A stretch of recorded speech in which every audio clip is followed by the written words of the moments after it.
মোস্তফা সরোয়ার ফারুকীকে আমি পছন্দই করি। আমার সাথে কথাও হয়েছে বেশ কয়েকবার। আমার ওনাকে পলিটিক্যালি খুব সাপ বলে মনে হয়েছে লেখালেখি আগে দেখা। অনেকদিন লেখালেখি আমি ফলো করি নাই। যাই হোক, হঠাৎ করে ফারুকী হিন্দু নাম নিয়া যে ঝামেলায় পড়ছে, সেটার আলাপ সম্ভবত আমি শুরু করছিলাম, কারণ আমি দেখছিলাম এটা। তবে খুব ভালোভাবে সম্ভবত এক্সপ্লেন করতে পারি নাই যে ফারুকী কোথায় ঝামেলা করছে, ভুলটা করছে। আমার মনে হয় ফারুকীও বুঝতে পারে নাই সে কোথায় ঝামেলা করছে। আসেন আপনাদের দেখাই দিই, ফারুকী আপনিও দেখেন। আমরা আগে ফারুকীর স্ট্যাটাসটা দেখি, হ্যাঁ পড়ি একটু। হিন্দু নাম প্রসঙ্গে আজকে একটা ঘটনা বলি। আচ্ছা বলেন, আমার শুরুর দিকের কাজের সঙ্গী ছিল সিনেমাটোগ্রাফার সুব্রত দাস রিপন, কিন্তু সবসময় ক্রেডিটে লিখতে বলতো সুব্রত রিপন। আমি কারণটা বুঝলেও চেপে থাকতাম। মানে ফারুকী কারণটা জানে, চেপে থাকতো। ফারুকী, কি কারণ জানতেন আপনি? হ্যাঁ, কি কারণ বুঝছেন? আপনি কি অন্তর্জামী যে রিপন কেন দাস ব্যবহার করতে চায় না সেটা আপনি যাই না বসে আছেন? কেমনে বললেন এটা? আচ্ছা যাই হোক, আবার পড়ি। তারপরে লিখতেছেন, এইটা নিয়ে আমার মধ্যে একটা অপরাধ বোধ কাজ করতো, মানে ফারুকীর মধ্যে একটা অপরাধ বোধ কাজ করতো। খুব ইম্পর্টেন্ট লাইন। এটাই হইতেছে বাংলাদেশের হিন্দু রাজনীতি। সেইটা কেমন? আসেন এটা একটু দেখি। বাংলাদেশে হিন্দু রাজনীতি কি? খুব সিম্পল। সেটা হচ্ছে বাংলাদেশে হিন্দুরা নির্যাতিত হয় এবং হইতেছে, এবং এই ভিকটিমহুড দিয়া মুসলমানদের অপরাধ বোধে ভুগানো, যেইটা ফারুকী ভুগছে। যে বলছে না অপরাধ বোধে ভুগছি, এই ঘটনায় তো ভিকটিম ফারুকী নিজে, রিপন না। রিপনের নাম দাস না হইয়া যদি ব্যানার্জি, চ্যাটার্জি, ভট্টাচার্য, চক্রবর্তী হইতো, দেখতেন পদবিটা আগে দিত, মুসলমান হইলেও ছাড়তো না। একজন আছে না আবুল হোসেন ভট্টাচার্য, ছাড়তে পারে নাই ভট্টাচার্য। আর এটা তো হিন্দু ধর্মের বর্ণ প্রথাজাত হীনমন্যতা, যার জন্য সে তার বর্ণের পরিচয় দিতে চায় না। সেইটা ফারুকী ইন্টারপ্রেট করলো যে মুসলমানদের ভয়ে সে দাস নাম ব্যবহার করে নাই। আচ্ছা ভাই বলেন তো, ফারুকীর সিনেমা বাদই দেন, সত্যজিৎ রায়ের পথের পাঁচালী দেখছেন তো? না, অনেকেই দেখছেন তাই না? সিনেমাটোগ্রাফার কে ছিল পথের পাঁচালীর? ফারুকী আপনি জানেন, নিজে বলতে পারবেন? পারবেন না, আমি শিওর। আচ্ছা বাদ দেন, সত্যজিৎ রায়ের কথা বাদ দেন। হাল আমলে তো পাঠান দেখছেন মোটামুটি সবাই, তাই না? বলেন তো দেখছেন না? সিনেমাটোগ্রাফার কে? সিনেমাটোগ্রাফার বাদ দেন, প্রযোজক কে? যার টাকা নিয়ে সিনেমাটা হয় তার নাম জানেন? দেখেন, দেখেন না তো ওইটা, দেখলেও মনে রাখেন না। তো ফারুকের ওইখানে নামটা দেখাইলে রিপনের কি এমন হাতি ঘোড়া হইতো? কিছু হইতো না তো। যে যেই জন্য সে পদবি ইউজ করতে চায় নাই। তাহলে কেন সে পদবি ইউজ করতে চায় নাই? কারণটা হইতেছে আত্মপরিচয়ের সংকট। এইটারে ফারুকি মুসলমানের কান্ধে চাপাইছে। ফারুকি তো জিগাইতে পারতো যে কেন ভাই তুমি এটা ইউজ করতে চাও না কেন? দেখেন সে কি বলে। তারপরে আপনি মনে মনে মনে করছেন আপনি জানেন, কারণ এটাই বোঝানো হয়েছে যে হিন্দুরা ভিকটিম।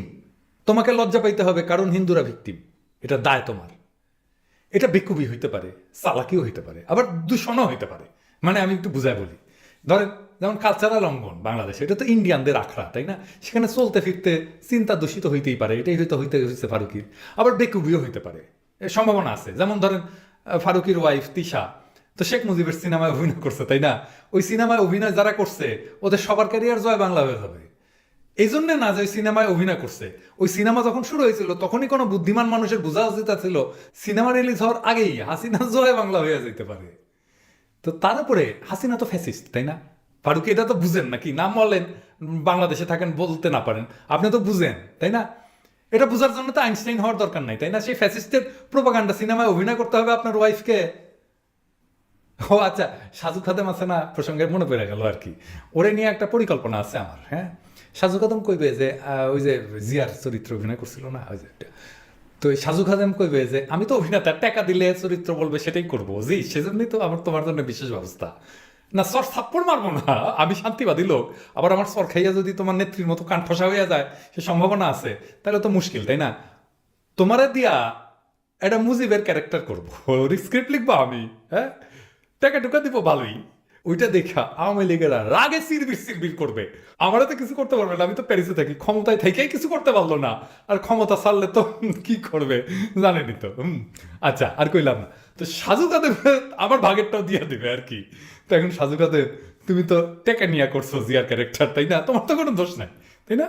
তো টেকা নিয়ে মুজিবের ক্যারেক্টারও করবা, করবা না? তো আমি স্ক্রিপ্ট লিখলে না কেঙ্কা স্ক্রিপ্ট লিখবো বুঝতেই পারতেছো তো। রেডি হও, যাই হোক, ফারুকি প্রসঙ্গে আসি আবার। আচ্ছা ফারুকি, আমি ধরে নিলাম যে বাংলাদেশে হিন্দুরা নির্যাতিত, সেই জন্য কি আমাদের ইসকন আনন্দকে সাপোর্ট করতে হবে? বাংলাদেশে বিজেপির মিশন চালাইতে দিতে হবে যেহেতু হিন্দুরা নির্যাতিত? মানে ফিলিস্তিনে একটা জায়নবাদী রাষ্ট্র বানাইতে দিতে হবে ফিলিস্তিনিদের তাড়াইয়া, যেহেতু হলোকাস্ট হয়েছে, তাই না? এটাই বাংলাদেশে হিন্দুদের রাজনীতি। আমি ভিকটিম, তুমি সারাক্ষণ লজ্জিত থাকো।